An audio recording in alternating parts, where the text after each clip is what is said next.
السلام علیکم ورحمۃ اللہ وبرکاتہ۔ الحمدللہ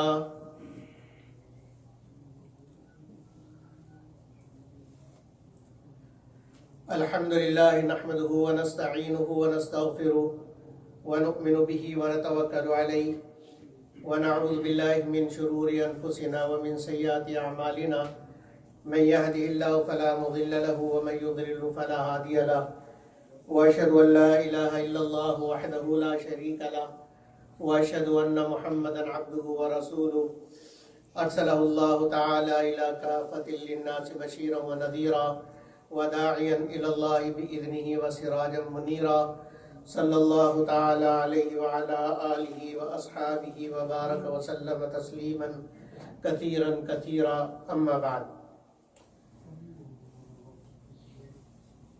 درس قرآن کے سلسلے میں گزشتہ درس میں سورہ فاتحہ الحمدللہ کی تفسیر آپ حضرات نے سماعت فرمائی۔ الحمدللہ یہ قرآن کا ایک دعویٰ ہے اور ہر دعوے کی دلیل چاہیے، تو آگے اللہ رب العزت نے 3 دلیلیں ارشاد فرمائی ہیں۔ الحمدللہ تمام تعریفیں اللہ کے لیے ہیں، وہ تمام تعریفیں ان تمام اوصاف پر، اللہ رب العزت کی ان ساری قدرتوں پر جس کے ساتھ اللہ کے ساتھ کوئی بھی شریک نہیں ہے۔ ایسے کام، ایسے افعال جو اللہ کے علاوہ کوئی بھی نہیں کر سکتا، تو وہ ساری تعریفیں صرف اللہ ہی کے لیے ہیں۔ ان تعریفوں میں اللہ کے ساتھ کوئی شریک نہیں۔ باقی جزوی چیزیں کہ کسی کے اندر کوئی صفت موجود ہے، اس کی جو تعریف ہو رہی ہے، اصل میں وہ تعریف بھی اللہ کی ہی تعریف ہے، کیونکہ مخلوق کی تعریف اصل میں خالق کی تعریف ہے۔ جیسے پینٹنگ کی تعریف اصل میں پینٹر کی تعریف ہے۔ اگر کسی پینٹنگ کی تعریف ہو تو اصل میں وہ تعریف پینٹنگ کی نہیں ہو رہی، پینٹر کی ہو رہی ہے کہ کتنا اچھا اس نے پینٹ کیا ہے۔ اسی طریقے سے جتنی چیزیں ہیں، ان چیزوں کی جو بھی تعریف کی جاتی ہے، اصل میں وہ تعریف اس چیز کے بنانے والے کی جا رہی ہے۔ اگرچہ اس کا نام نہ لیا جائے، پھر بھی تعریف اصل میں اسی کی ہو رہی ہے۔ ایسی ساری مخلوق کا خالق، ساری مخلوق کا رازق، سب کو پیدا کرنے والا اللہ ہے، تو جس کی تعریف ہوگی وہ اصل میں اللہ ہی کی تعریف ہوگی۔ تو قرآن نے دعویٰ کیا الحمدللہ کہ جتنی بھی تعریفیں ہیں وہ ہیں ہی اللہ کی، یہ ایک دعویٰ ہے۔ اس پر آگے قرآن حکیم نے 3 دلیلیں دی۔ پہلی دلیل، سب تعریفیں اللہ کے لیے ہیں۔ کیوں؟ اس لیے کہ رب العالمین، کہ وہ تمام جہانوں کا رب ہے، پہلی دلیل۔ دوسری دلیل الرحمن الرحیم، کہ اس سے بڑا رحم کرنے والا کوئی نہیں، انتہائی درجے کا رحم کرنے والا، اور رحیم ہے، نہایت رحم کرنے والا ہے۔ یہ تعریف کے لیے دوسری دلیل۔ تیسری دلیل مالک یوم الدین، تمام تعریفیں اللہ ہی کے لیے ہیں۔ کیوں؟ اس لیے کہ قیامت کے دن کا مالک وہی اللہ ہے۔ اب یہ جو دلیلیں ہیں، ان دلیلوں کو سمجھیے۔ سب سے پہلے جو کہا، پہلی دلیل الحمدللہ کے اندر میں نے عرض کیا تھا کہ اللہ، یہاں پر اللہ کی صفت خالقیت مراد ہے، کہ سب تعریفیں خالق کے لیے ہیں، سب تعریف خالق کے لیے ہیں۔ اللہ ساری چیزوں کا پیدا کرنے والا، تو ساری تعریف اسی خالق کے لیے ہے۔ رب العالمین، تو وہ جو خالق ہے، وہ ایسا نہیں کہ صرف اس نے بنا دیا اور بنا کے چھوڑ دیا، بلکہ وہ ان سب کا رب بھی ہے۔ رب کسے کہتے ہیں؟ رب کا مطلب ہوتا ہے کسی چیز کو عدم سے وجود عطا فرما کر، کسی چیز کو عدم سے وجود دے کر اس کو درجہ بدرجہ اس کی پرورش کر کے اس کو کمال درجے تک پہنچانا۔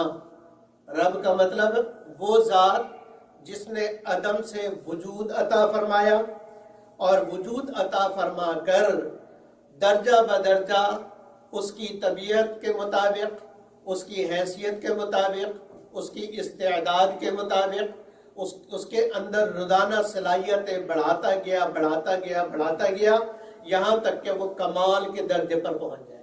اس کو رب کہتے ہیں کہ عدم سے وجود دے کر اعلیٰ درجے تک، اونچائی تک پہنچانے والا صرف اللہ ہے۔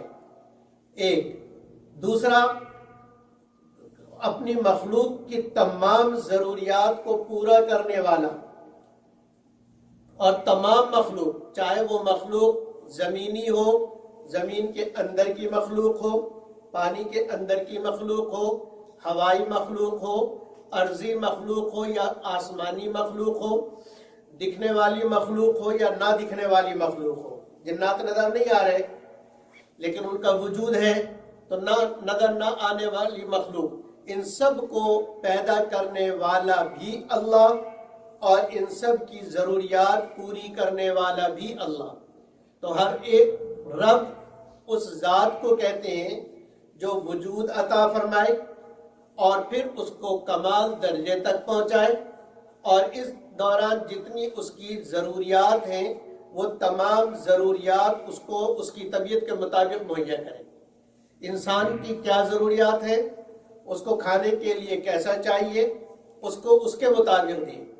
شیر کو کھانے کے لیے کیسا چاہیے، اس کو اس کے مطابق دیں۔ مچھلی کو کھانے کے لیے کیسا چاہیے، اس کو اس کے مطابق دیں۔ اور پرندوں کو کھانے کے لیے کیسا چاہیے، اس کو اس کے مطابق دیں۔ تو ہر ایک جاندار کو اس کے مطابق، اس کی طبیعت کے مطابق اس کی ضروریات مہیا کرنا، یہ صرف اللہ کا کام ہے، اللہ کے علاوہ کوئی بھی نہیں کر سکتا۔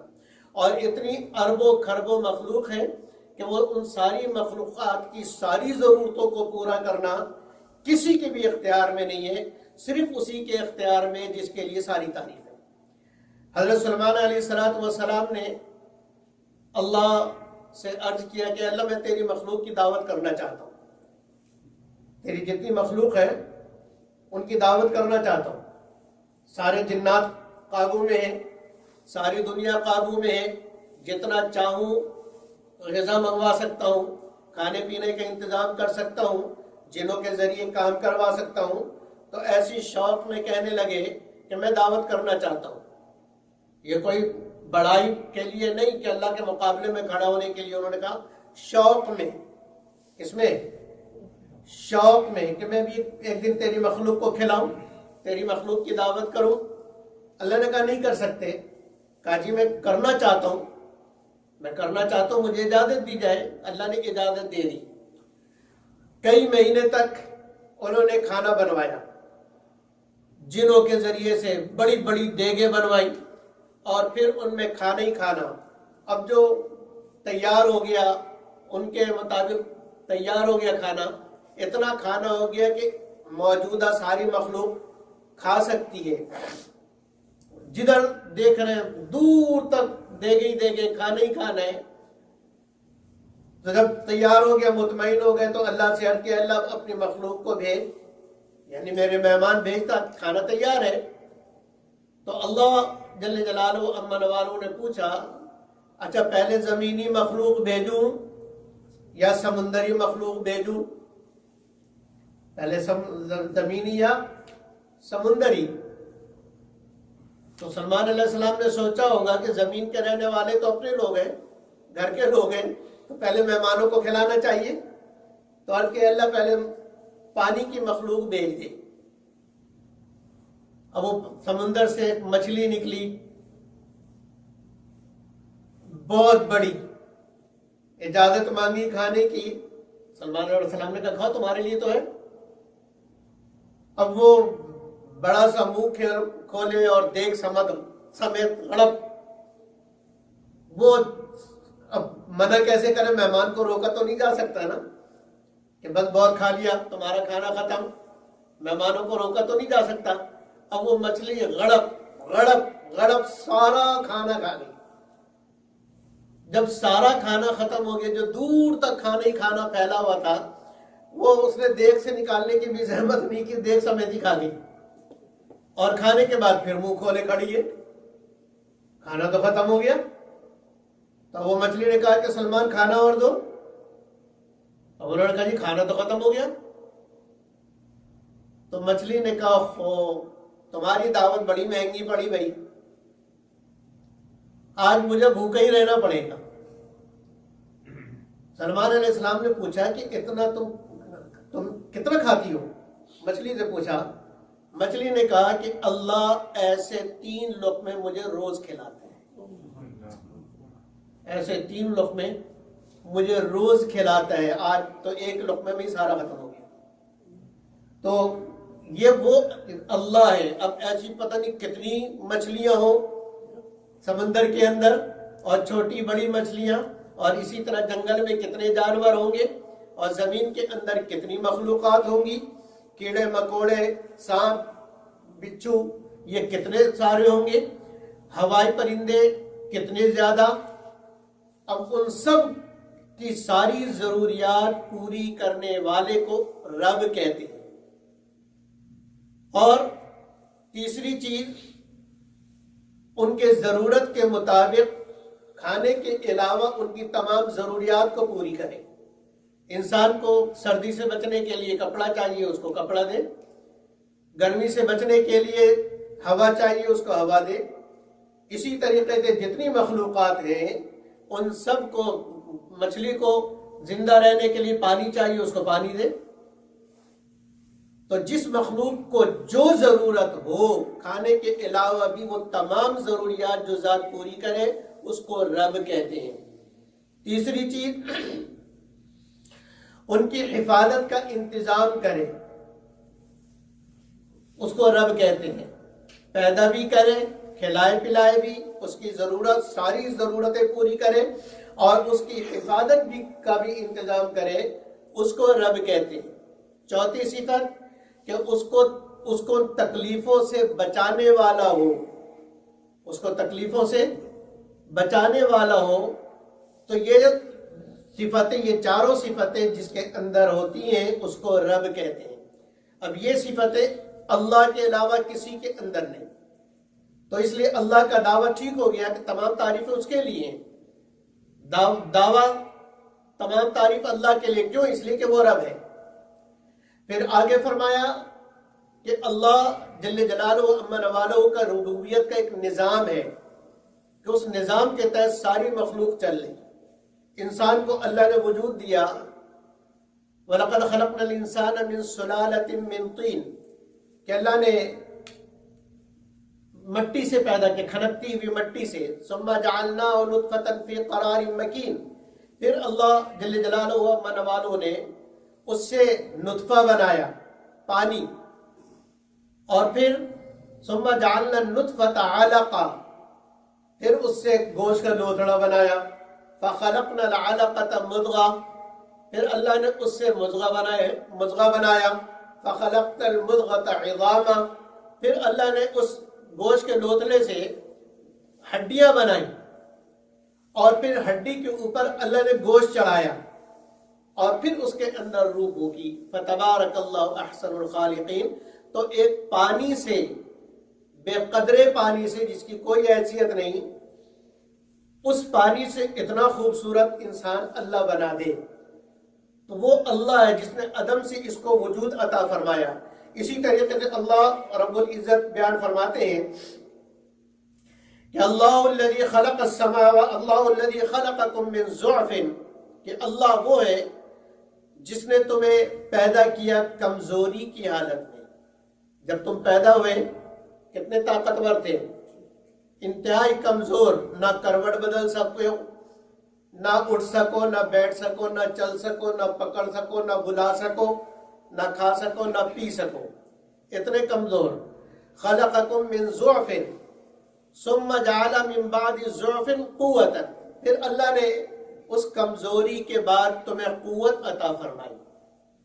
اور پھر اب قوت پہ اکڑنا نہیں کہ بڑا طاقتور ہوں میں، جوان ہوں، کڑیل جوان ہوں، نہیں، اس لیے کہ آگے اللہ اس قوت کو پھر ضعف سے بدل دیں گے۔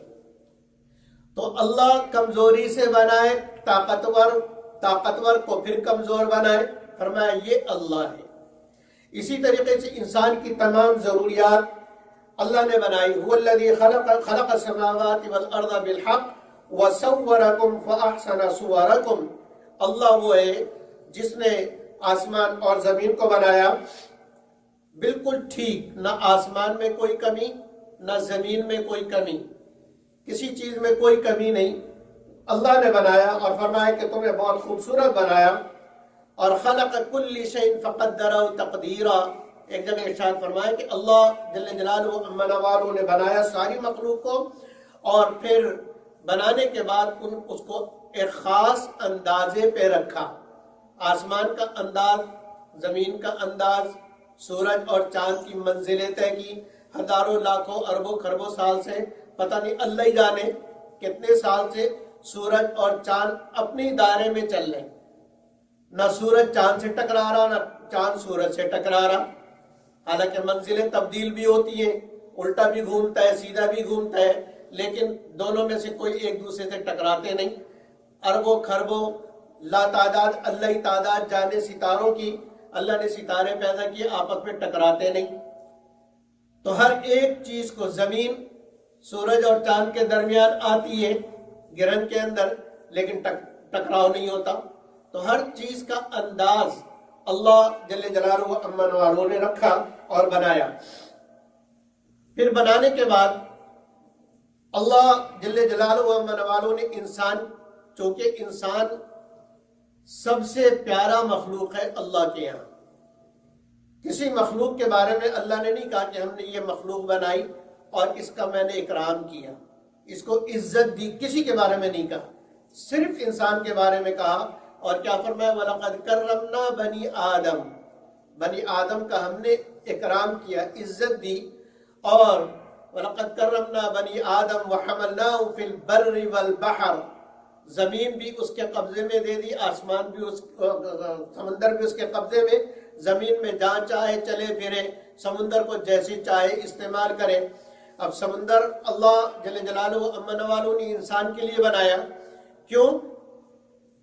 اور پھر سمندر جس میں پتہ نہیں کتنا پانی ہے، پانی کی اصل صفت تو ڈبا دینا ہے، جو اس میں جائے گا ڈوبے گا، لیکن اللہ نے انسان کے لیے بڑے بڑے سمندروں کو مسخر کیا کہ اس کے اندر اپنی کشتیاں چلاؤ، اپنے جہاز چلاؤ، اور اس کے ذریعے سے ان کے فاصلے کم کر دیے، یعنی پانی جو ڈبانے والی اللہ نے اس کے اوپر پہاڑ کے برابر، پہاڑ جتنے جو ہے جہاز اللہ نے اس کے اوپر تیرا دیے اور چلا دیے۔ تو وہ اللہ ہی ہے جو یہ سب کچھ کرتا ہے۔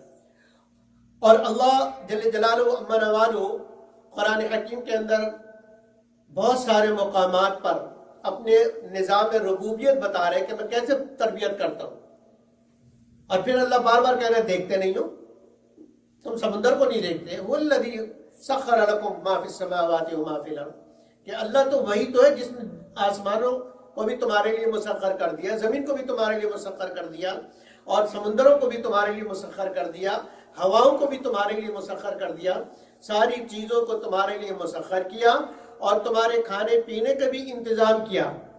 فَلْيَنْظُرِ الْإِنسَانُ إِلَىٰ طَعَامِهِ، انسان اپنے کھانے کی طرف نہیں دیکھتا۔ أَنَّا صَبَبْنَا الْمَاءَ صَبًّا، ہم ہیں، اللہ کہتے ہیں میں ہوں، تم نہیں کرتے، تم سے نہیں ہو رہا۔ اللہ کہتے ہیں أَنَّا صَبَبْنَا الْمَاءَ، میں نے جو ہے وہ پانی اوپر سے برسایا۔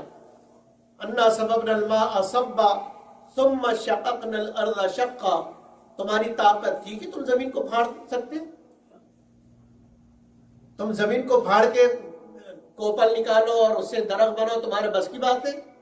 اللہ کہتے ہیں ہم نے کیا۔ ثم شققنا الارض شقا فانبتنا فيها حبا، اور پھر اس کے اندر سے میں نے تمہارے لیے پھل بنائے، اس سے بیج نکالا، اور پھر بیج سے درخت نکالا، اور درخت سے پھر بیج نکالا، تاکہ وہ جو ہے تمہارے کھانے کے انتظام مسلسل ہوتا چل فَأَنبَتْنَا فِيهَا حَبًّا وَحَدَائِقَ غُلْبًا وَفَاكِهَةً وَأَبًّا. باغوں کو دیکھو کتنے جو ہے وہ ہرے بھرے اور پھلوں سے لدے ہوئے. یہ کرنے والا کون ہے؟ صرف میں ہوں. تو چونکہ کرنے والا صرف متاعا لکم ولانعامکم، یہ تمہارے لیے بھی اور تمہارے چوپایوں کے لیے بھی، کیونکہ چوپائے جانور ہے تمہارے لیے مسخر کیا لیکن ہے تو میری مخلوق. لہذا جیسے میں نے تمہارے کھانے پینے کا، رہنے سہنے کا انتظام کیا، بندوبست کیا، ایسی تمہارے چوپایوں کا بھی انتظام کیا. تو یہ اللہ اب دلیل دے رہے کہ ساری تعریف میرے لیے ہے، اور ہے کیوں؟ اس وجہ سے. اسی لیے علامہ سیوطی رحمۃ اللہ علیہ فرماتے ہیں کہ هو الخالق ابتداءً. رب کون ہے؟ وہ ہے جو ابتداءً انسان کو، مخلوقات کو، ساری چیزوں کو پیدا کرنے والا ہے. اور والغذاء مربی غذاءً. غذا ضروریات کی چیزیں، غذا سے مراد صرف کھانے پینا نہیں، تمام ضروریات کی چیزوں کو بنانے والا وہ اللہ، اور خاص طور سے انسانوں کے لیے والغافر انتہاءً، کہ آخر میں انسان کو معاف بھی کرنے والا. تو یہ صفت صرف اللہ کی ہے. اس لیے فرمایا کہ رب العالمین، وہ رب العالمین ہے. تمام تعریف کس کے لیے؟ اسی رب کے لیے. رب کی میں نے تعریف بتا دی. وہ جو رب ہے تمام جہانوں کا. عالمین جمع ہے عالم کی، عالمین جمع ہے عالم کی. عالم کسے کہتے ہیں؟ عالم کی تعریف علماء نے یہ کی ہے کہ کل موجود سوی اللہ، اللہ کے علاوہ جو کچھ بھی ہے فہو عالم، وہ کیا ہے؟ عالم ہے. اللہ کے علاوہ جو کچھ بھی ہے وہ عالم ہے. اب اسی سے اس تعریف سے اندازہ لگا لیں کہ انسان ایک عالم، جنات الگ عالم، جمادات الگ عالم، نباتات الگ عالم، اور فرشتے الگ عالم، تو پرندوں کا الگ عالم. تو اسی لیے یہاں جمع لائے کہ اللہ صرف انسانوں کا نہیں بلکہ سارے عالم کا پالنے والا ہے. سارے عالم کا، ہر ایک جنس کی مخلوق ایک الگ عالم ہے. تو اب ایسے پتہ نہیں کتنے اربوں خربوں عالم ہوں گے. ایک صحابی فرماتے ہیں کہ اللہ 40,000 عالم ہیں، 40,000 عالم ہیں. دوسرے فرماتے ہیں کہ 20,000 عالم ہیں انسانوں کی طرح. اور بعض حضرات یہ فرماتے ہیں کہ جیسے یہ آسمان اور زمین کا یہ پورا دائرہ، چاہے اس میں فضائی مخلوق ہو یا زمینی مخلوق ہو، سمندری مخلوق ہو، یہ سارا ہے ایک عالم. یہ سارا ہے ایک عالم. تو اب ایسے اللہ نے جمع عالمین فرمایا، کوئی پتہ نہیں کہ اللہ نے ایسے کتنے عالم بنائے ہوں، ایسے کتنے عالم بنائے ہوں، کتنی زمینیں ہوں، کتنے آسمان ہوں، یہ اللہ ہی جانے.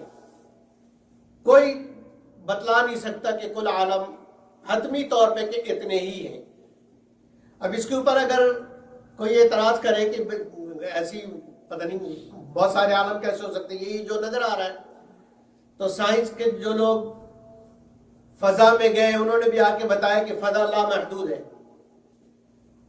اور وہ جو جانے والا تھا مریخ پر اور چاند پر، انہوں نے آ کے پہلے تو فاصلے کا حساب ہی نہیں لگا سکتے تھے، تو انہوں نے نوری سال کی ایک مقدار متعین کی، یعنی کرنٹ کی رفتار، کہ بجلی کی رفتار کتنی ہے. اس سے پھر انہوں نے کہا کہ بجلی کی رفتار سے کروڑوں سال بھی چلتا رہے تو آگے کی فضا ختم نہیں ہوتی.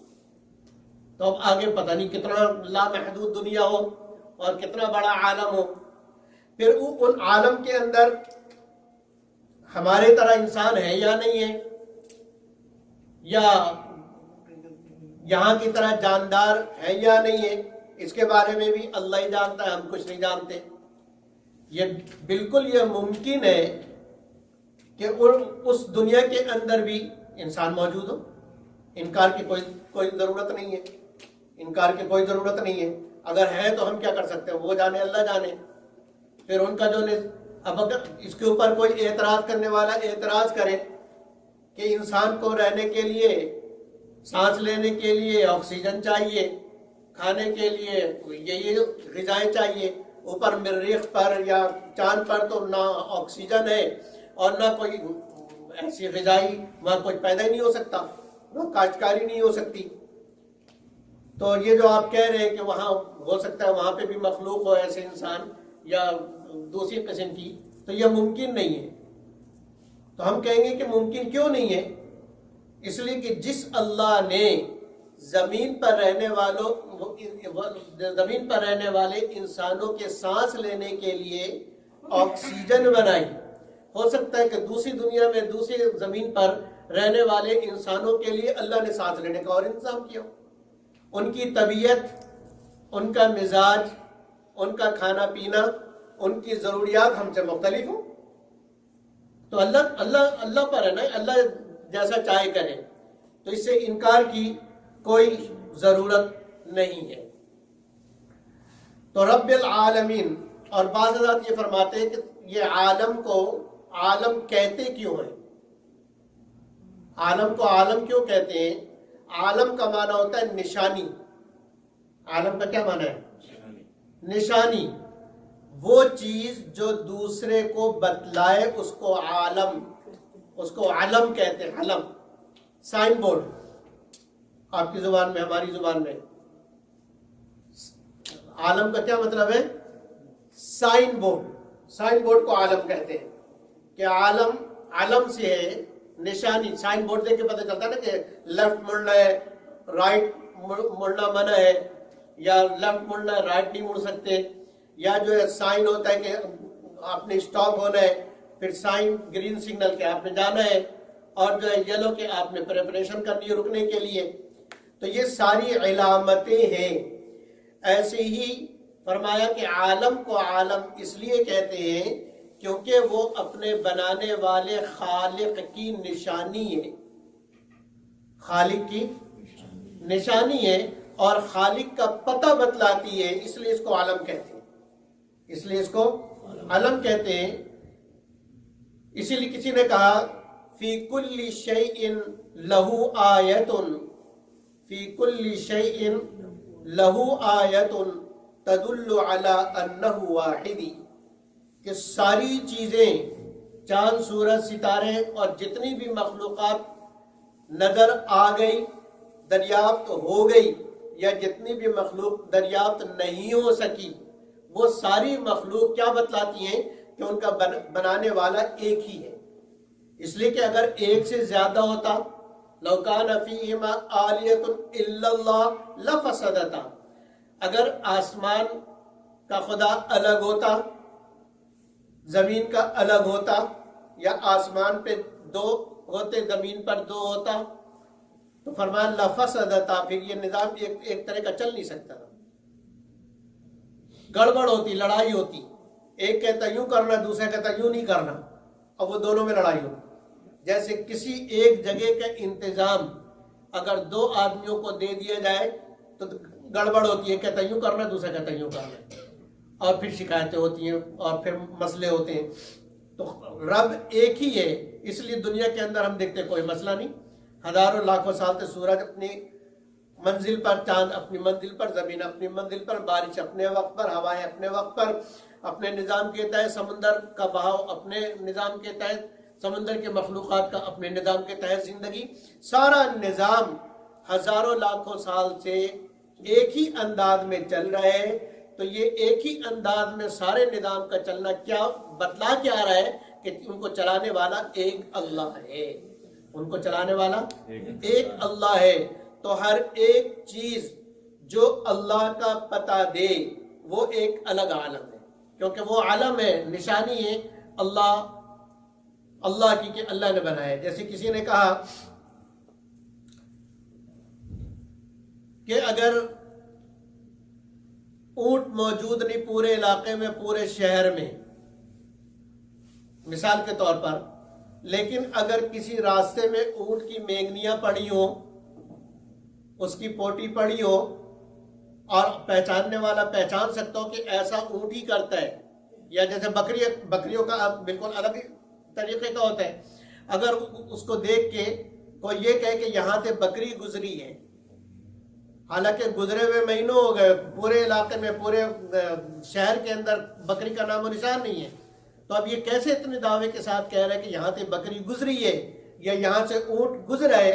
اس لیے کہ وہ مینگنیوں کو دیکھ رہا ہے، اس لیے کہ مینگنیاں ہوں گی اس وقت، یہ پوٹی ہوگی اس وقت جب یہاں سے اونٹ گزرے یا بکری گزرے، تو یہ مینگنی اور یہ پوٹی بتا رہی ہے کہ یہاں سے اونٹ گزرا ہے۔ ایسی سارا عالم یہ بتلا رہا ہے کہ ان کو بنانے والا کوئی ہے جس نے ان کو بنایا، اور اتنے محکم انداز میں ان کو رکھا کہ لاکھوں سال سے یہ ٹس سے مس نہیں ہو رہے، اور اس وقت تک یہ اسی طریقے سے چلتے رہیں گے جب تک اللہ جل جلالہ چاہے گا۔ اسی طریقے سے دوسری دلیل الرحمن الرحیم، پہلی دلیل رب العالمین، دوسری دلیل الرحمن الرحیم۔ رحمان مبالغے کا صیغہ ہے، اور رحیم بھی صفت مشبہ کا صیغہ ہے۔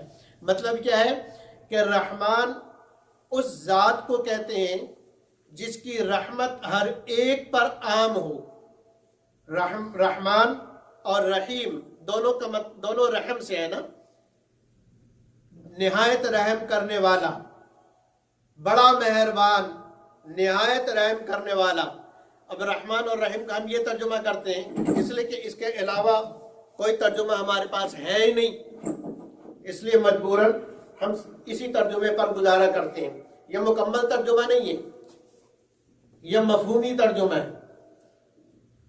رحمان اس ذات کو کہتے ہیں جو ہر ایک پر رحم کرے، جس کی رحمت اتنی عام ہو کہ وہ اپنوں پر بھی کرے، دشمنوں پر بھی کرے، اپنوں پر بھی کرے، دشمنوں پر بھی کرے، اس کو رحمان کہتے ہیں۔ موسیٰ علیہ السلام کو اللہ نے دیا، فرعون کو بھوکا رکھا ہے، فرعون کو بھی کھلایا نا۔ موسیٰ علیہ السلام کی ضرورتیں پوری کی، فرعون کی بھی کی ہے، نمرود کی، یہ سارے دشمن ہیں، لیکن اللہ ان کو بھی دے رہے ان کو بھی دے رہے، اس لیے کہ اللہ رحمان ہے۔ اسی لیے کسی نے کہا کہ رحمان کا تعلق دنیا سے ہے، رحمان فی الدنیا والرحیم فی الآخرہ، کہ اللہ دنیا کے اندر رحمان ہے اور آخرت میں رحیم ہے۔ رحمان حضرت ابراہیم علیہ السلام نے مکہ کی بستی شروع کی، اور کیا کہا اللہ رب اجعل هذا البلد آمنا وارزق اهله من الثمرات من آمن منهم بالله واليوم الآخر، کہ اللہ یہ بستی تو بس رہی ہے، یہ شہر بس رہا ہے، یہاں کے رہنے والوں کو روزی عطا فرما، ان لوگوں کو خوب روزی عطا فرما جو تجھ پر ایمان لائے اور جو آخرت پر ایمان لائے۔ انہوں نے ایمان والوں کے لیے روزی مانگی۔ اللہ نے کہا قال ومن کفر، اللہ نے کہا جو بھی ناشکری کرے گا نا، قال ومن کفر فامتعه قلیلا، ان کو بھی ہم دیں گے۔ دنیا تھوڑی ہے، دنیا قلیل ہے، متاع دنیا قلیل، دنیا کا سامان تھوڑا ہے، وہ تھوڑا ہم ان کو دیں گے۔ ایسا نہیں کہ دنیا کے اندر نماز نہیں پڑھی کھانا بند، ایسا نہیں ہوگا کہ نماز نہیں پڑھی بخار چڑھ جائے گا، کہا نہیں ایسا نہیں ہوگا۔ دنیا کے اندر ہم کافروں کو بھی دیں گے، ایمان والوں کو بھی دیں گے، لیکن آخرت کے اندر لا ينظرون الیہم، اللہ ان کی طرف دیکھیں گے بھی نہیں، اللہ ان کی طرف دیکھیں گے بھی نہیں۔ تو اللہ رحمان ہے دنیا کے اعتبار سے، کیونکہ اللہ کی رحمت عام ہے، کافر کے لیے بھی، مسلمان کے لیے بھی، اور انسانوں کے لیے بھی، جانوروں کے لیے بھی، درندوں کے لیے بھی، پھر حلال جانور کے لیے بھی، حرام جانور کے لیے بھی، سب کے لیے اللہ کی رحمت کیا ہے۔ خنزیر کو اللہ بھوکا تو نہیں رکھتے، خنزیر حرام ہے، اور اس قدر حرام ہے کہ اس کی کسی چیز سے نفع اٹھانا جائز نہیں ہے. اتنا غلیظ اور اتنا حرام جانور اور کوئی بھی نہیں ہے، لیکن اللہ اس کو بھوکا رکھتے ہیں. اللہ اس کو بھی دیتے ہیں اور بکری کو بھی دیتے ہیں. تو اللہ حلال کو بھی کھلائے، حرام کو بھی کھلائے، انسان کو بھی کھلائے، جانور کو بھی کھلائے اور جنوں کو بھی کھلائے، سب کو اللہ رب العزت کھلائے. تو رحمان وہ ذات جس کی رحمت ہر ایک پر عام ہو، لیکن رحیم کا رحیم فی الآخرہ کہ رحیم کا تعلق آخرت سے ہے، کہ آخرت میں اللہ رحم صرف ایمان والوں پر کرے گا. آخرت میں کس پر ہوگا؟ صرف ایمان والوں پر. اور بعض حضرات نے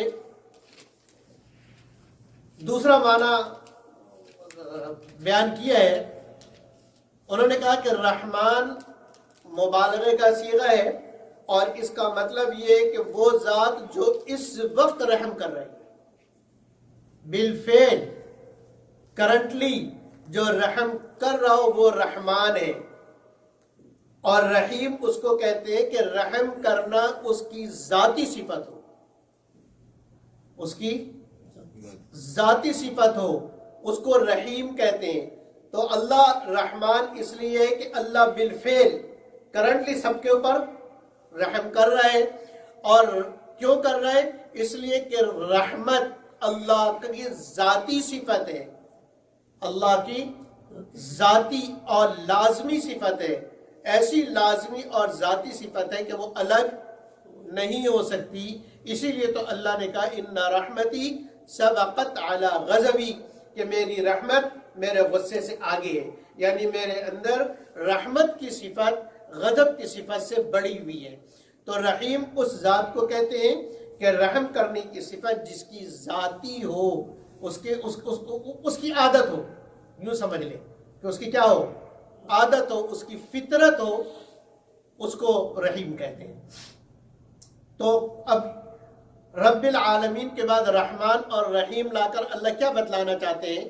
اللہ یہ بتلانا چاہتے ہیں کہ یہ جو میں نے رب ہونے کی وجہ سے جو سارا کیا ہے، میں مجبوری میں نہیں کیا، مجھے کوئی مجبوری نہیں تھی، مجھے کوئی مجبوری نہیں تھی. کسی نے مجھ سے نہیں کہا تھا کہ ایسے کرو اور مخلوق بناؤ، کسی نے نہیں کہا تھا. اور نہ میری مجبوری تھی، نہ کوئی مجھ پر جبر کر سکتا تھا، نہ میں نے کسی سے پوچھا. پھر آپ نے کیوں کیا؟ کہا اس لیے کیا کہ میں رحمان ہوں. یہ سارا اس لیے کیا تاکہ میری یہ صفت، رحم کرنے والی صفت، یہ تمہارے سامنے آ جائے اور مخلوق میرے رحم سے فائدہ حاصل کرے. تو رحمان اور رحیم رب العالمین کے بعد صفت اس لیے اللہ رب العزت نے بیان کیا. آخری بات، تیسری دلیل مالک یوم الدین، کہ اللہ، تمام تعریفیں اللہ کے لیے. کیوں اللہ کے لیے؟ اس لیے کہ وہ قیامت کے دن کا مالک ہے. دنیا کے اندر اللہ نے جزوی طور پہ جو ملکیت دی ہوئی ہے، جیسے میں اس کا مالک، آپ کسی چیز کے مالک، کوئی گاڑی کا مالک، کوئی ملک کا مالک، تو یہ جزوی اور اس وقت تک ہے جب تک آدمی زندہ ہے یا جب تک اس کے ہاتھ میں ہے. لیکن اللہ وہ مالک ہے جس ساری چیزیں جس کے قبضہ قدرت کے اندر ہے. ایک دوسری یہ کہ مالک یوم الدین، قیامت کا اللہ نے ذکر کیا. اس لیے قیامت کا ذکر کیا کہ قیامت کے دن یہ جزوی ملکیت بھی کسی کی نہیں رہے گی. وہاں بڑے بڑے فرعون خالیات ہوں گے، بڑے بڑے نمرود، بڑے بڑے قارون خالیات ہوں گے، اور ان کے ہاتھ میں کچھ بھی نہیں ہوگا. وہاں اللہ کہیں گے لمن الملک اليوم. اب بتاؤ، بادشاہت کا اعلان کرتے تھے نا ربکم الاعلی، کہ میں بڑا رب ہوں، اور هذه الانہار تجری من تحتی، یہ سارے میرے حکم سے چلتی ہیں نہریں. اللہ کہیں گے لمن الملک اليوم، آج بتاؤ کس کی بادشاہت ہے؟ پھر اللہ خود ہی جواب دیں گے للہ الواحد القہار، کہ آج صرف ایک اکیلے اللہ کی بادشاہت ہے. تو تمام تعریفیں اس اللہ کے لیے. کیوں؟ اس لیے کہ وہی اللہ آخرت کے دن کا مالک ہے. اور آخرت کو آخرت اس لیے کہتے ہیں کہ یہ دنیا کے آخر میں یہ دن ہوگا. جب دنیا ختم ہو جائے گی، دنیا کا اینڈ ہو جائے گا، تو آخری جو دن دنیا کا ہوگا اس لیے اس کو آخرت کہتے ہیں، اور آخرت کا وجود اس لیے ضروری ہے تاکہ اللہ تعالیٰ نیک لوگوں کو ان کی جزا دے اور برے لوگوں کو ان کی سزا دے۔ یہ بالکل ایسے ہی ہے جیسے دنیا کے اندر اللہ جل جلالہ سزا اور جزا نہیں دیتے، کیوں؟ اس لیے کہ دنیا دار العمل ہے، دار العمل کے اندر جزا اور سزا نہیں ہوتی ہے۔ ہاں جب بدلے کا دن ہوگا تو اس وقت جزا بھی ہوگی اور سزا بھی ہوگی۔ یہ بالکل ایسے ہی ہے جیسے کسی فیکٹری کے اندر کوئی ملازم ہو اور وہاں کام کر رہا ہو، ملازمت کر رہا ہو، تو پورے مہینے وہ اس کے ذمہ صرف کام ہی کام ہے، وقت پہ آنا، وقت پہ کام کرنا، جو ذمہ داری ہے اس ذمہ داری کو پوری کرنا، لیکن اس کا بدلہ کب ملے گا؟ مہینے کے آخر میں ملے گا۔ تو ایسی دنیا کے اندر ساری زندگی اعمال کرنا اور پھر اس کا بدلہ آخرت میں دینے کے لیے جو دن اللہ نے رکھا ہے اس کو آخرت کا دن کہتے ہیں، اور آخر یوم الآخرہ اسی لیے کہتے ہیں کہ وہ دنیا کے اینڈ پر آئے گا۔ اللہ رب العزت مجھے اور آپ کو عمل کرنے کی اور سمجھنے کی توفیق عطا فرمائے کہ ہم اللہ سے ایسا تعلق بنائے کہ ہمارے دل کے اندر بھی اللہ ہی اللہ ہو۔ وآخر دعوانا ان الحمدللہ رب العالمین۔ سبحانك اللهم وبحمدك نشهد ان لا اله الا انت نستغفرك ونتوب اليك نستغفرك ونتوب اليك نستغفرك ونتوب اليك وصلى الله تعالى على خير خلقه محمد وعلى اله واصحابه اجمعين برحمته.